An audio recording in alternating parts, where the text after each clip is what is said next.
The following is rated P for punishing.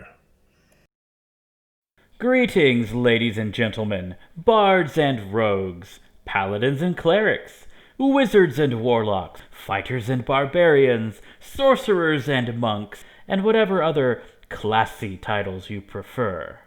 Welcome back to the PUNitentiary for my second video. I am your warden, and it is time for your punishment. That's right, another 5-minute 50 pun challenge.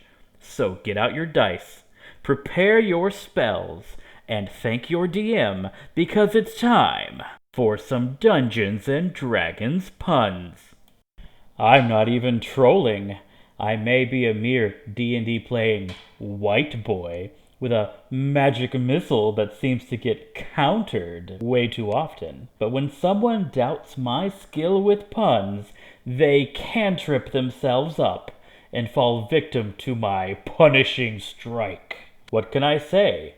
When things are dicey, that's just how I roll. I joined a local D&D game recently, but it was far too hot to enjoy the game. We were dropping like flies and we just couldn't make it through combat without good AC. It also didn't help that my character was constantly tripping because I chose the wrong feats. My weapon was sentient and constantly nagging me for my poor die rolls. It was such a critical flail. And I couldn't even store my loot without getting an earful from my bag of scolding. Plus, I never seemed to get any heals. But to be fair, that could have just been a clerical error. The paladin was useless. He did everything out of smite. I guess I picked the wrong class. I just couldn't druid by myself. How did I even survive that game? It boggles the mind. But at the barguest of the DM, I kept playing. I tried an online game next, but everyone was using Dells, and as a Hewlett-Packard user, I didn't think it was wise to have a party with only 1 HP. And the DM herself didn't like any of our PCs. I know that seems petty, but that point seemed to dwarf all other concerns for her. She had some strange rules, too, like she wouldn't allow more than one dark elf in the party, because she didn't want the group to get too drowsy. If you ask me, she was far too strict.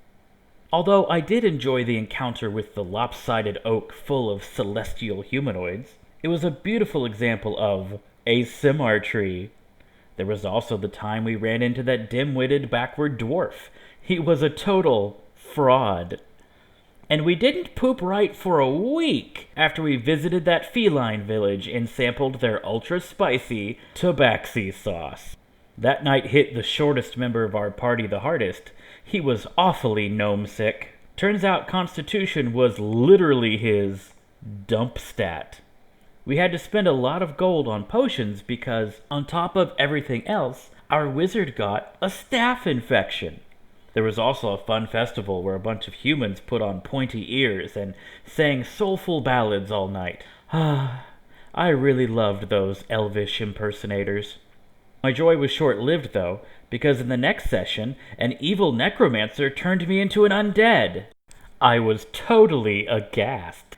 I hope this video isn't dragging on. In terms of scale, we're 31 puns in, and I'm kind of winging it here with no clause in my contract to allow for breaks. Oh, while we're at it, I've been meaning to ask you a question. Would you kindly like and subscribe? Also comment if you have suggestions. Just no jokes about raising bones, please. I'm not trying to turn this into some sort of sordid necromance novel. And definitely don't ask for tentacle stuff. I don't want to resort to illicit content. I'm not kink-shaming. Flayer's gonna flay, after all. And I know that beauty is in the eye of the beholder. I just don't want my audience feeling like I'm getting too familiar. And I definitely don't want to send any viewers running home to their mummy. Sorry, that one was a bit obvious. Give me another chance. I know I can do better if I find the right inspiration. Let's see, where were we? Ah, yes, campaign highlights. We had this interesting social encounter where we had to convince the court that our shape-changing druid had the right to bear arms. Our wizard got bored of the proceedings and cast fireball at the magistrate. I guess you could say she was a bit hot under the collar, and, as I'm sure you guessed, she only inflamed the situation. After that, she had to flee the country and change her name, but she at least got a decent job in the gladiatorial games as a sportscaster.